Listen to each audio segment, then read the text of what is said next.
mentioned AAA and the triptik and all that. Believe it or not, the Yes. first long distance trip I took that I didn't go to AAA and get a triptik, I just used the GPS. I was like nervous. I felt uncomfortable. It's like, wow, I'm just depending on the GPS. What if it's wrong? And it's like, it seems crazy now, but I was just so used to, oh, we're Yeah. going on a trip, go get a triptik, follow the triptik. And they, wonderful devices that AAA still does. But I mean, people would say, Exactly. "What do you mean you were worried about the GPS? You used a paper thing."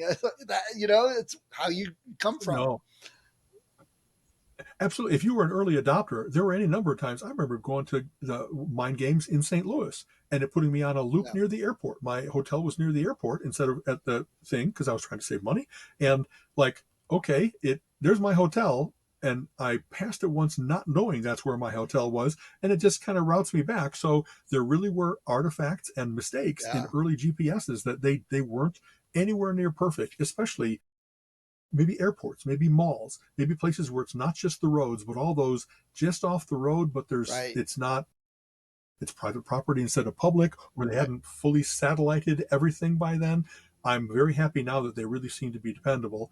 But having said that, once in a while, Colleen has been in the mountains of Pennsylvania where she has in Ohio and Pennsylvania clients, and she will get where, so why did it get me off the expressway and take me through all these terrible mountain roads when I can see at the client that the next exit from the expressway is like a half a mile that way, but I would have had to go to it and come back. And there were times when the algorithms were never retread, always minimize the distance. And I guess there were some times where you could set the parameters, the preferences that Right. you had, but there were other times that if you didn't know, if you said, hey, no tolls, it's going to take you like an Okefenokee swamp to avoid the Yeah, tolls. yeah. You know what I mean?